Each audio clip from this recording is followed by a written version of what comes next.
It's got to be a parent's absolute worst nightmare, having a child diagnosed with a life-threatening illness, all the fear and uncertainty that comes with that.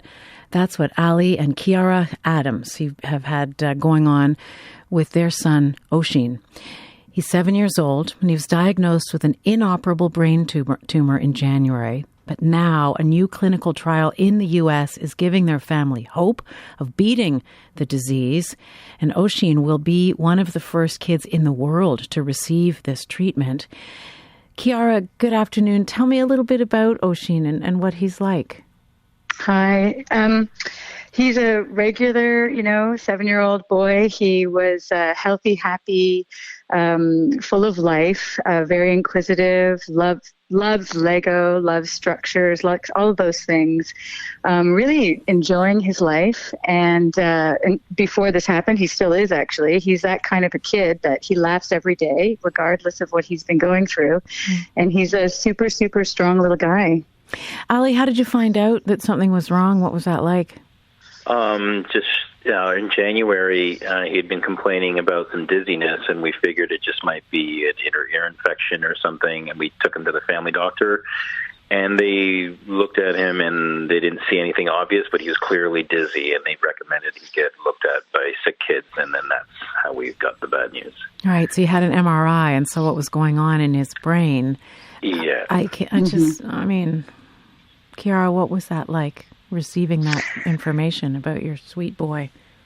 Oh, it was surreal, just being in the emergency room, having the door closed. And she's like, the neurosurgeon on duty just telling me, I'm very, very sorry, but he has a very serious brain tumor. And I was just sort of quiet and just felt like the blood drain out of my face, sort of took some deep breaths and had to just then sort of say, okay, what does this mean? And kind of get some information, but felt sort of like I was just in shock, to be honest. Of course.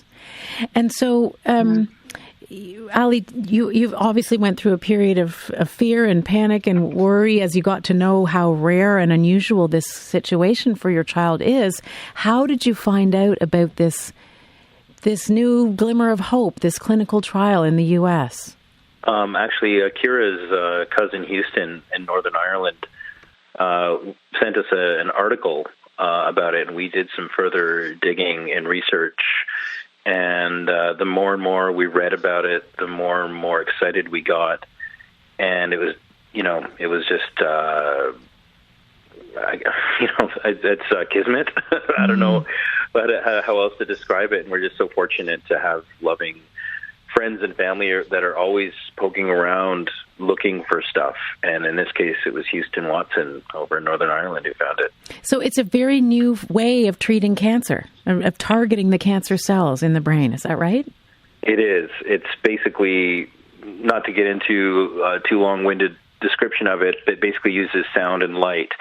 And it's kind of working off the theory of how an opera singer sings at a certain frequency can shatter glass. So they're using sonodynamic therapy along with ALA, which is aminoleuvelenic acid, to basically make the tumor photosensitive. And through using sound, it can light up and then have this reaction being photosensitive through the exposure to the acid. So it's a very targeted, non-invasive way of crossing through the blood-brain barrier through intravenous with the ALA that they use in the infusion. So it's really brand new. It's on the leading edge of a new way of treating cancer. This could be a game changer for everybody. And so Oisín is going to be, obviously your hope is for him to get better, but he's being such an early pioneer in doing this. He's going to be perhaps part of, research that will help and a trial that will help change the way so many other people's cancers are treated. How does that feel, Kira? I'm getting chills just hearing you say that, because it just feels so incredible. We feel so fortunate to be in a position to have found this, for it to come up. It's 30 years in the making, and they haven't had any treatment for DIPG for 40 years. So the fact that this is happening right within and starting within the specific time that our child has this disease, and that we've been able to get ourselves organized and find out about it and all that is just amazing to us. We're so grateful that those pieces have fallen into place for us.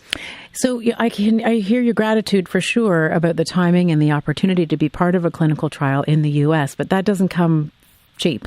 What's it going to cost you, Ali, to be able to take part in this? Not that there's a price tag that you would put on a child's health, but we mean there is a price tag in reality, right?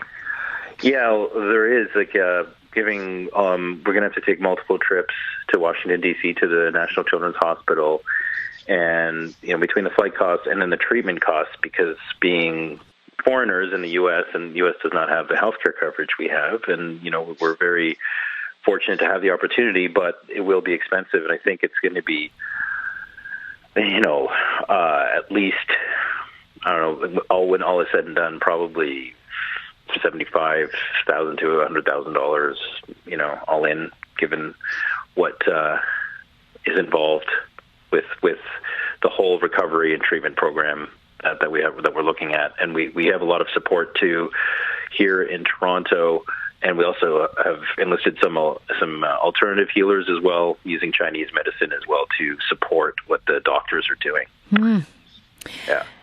So you're getting help. People are pitching in to help you cover those costs. Yes, we have a GoFundMe page. If you Google Team Oisín, Oisín is an Irish name spelled Oisin, N as in number, and you'll find it if you Google Team Oisín GoFundMe. We're using the GoFundMe platform for fundraising to help get this trial done, not just for Oisín, but this is a lot of hope for all cancer patients, actually. So it's exciting. Kira, tell me what happens next. When you go this week, is that right? Mm-hmm. Yeah, so we're leaving on Thursday night. We're going down to Washington, and Oisín will be seen on Friday morning. And then he'll be getting an MRI next Tuesday.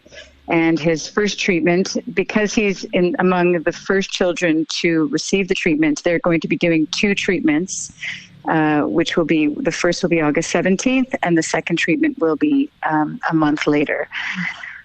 So, yeah, we're when will you know, just quickly, when will you know how well this has worked, Kira? Well, I think it's kind of, still up in the air. Immediately post-treatment, they do an MRI, and then they monitor him for a week. And then I think by the time we get to October, we're going to have a really clear idea, because they have never, ever been able to treat the actual tumor in these cases in this way. Okay. So the idea is that the tumor will be gone, and then what we're working with is rehabilitation. So that's the very exciting piece that they've never ever had that opportunity for. Okay, all fingers and toes crossed for you. Thank you both for the conversation. Thank you so much. Thanks for having us on it. That's Ali and Kira Adams. Their son Oisín will be traveling to the U.S. this week for treatment of a rare brain tumor.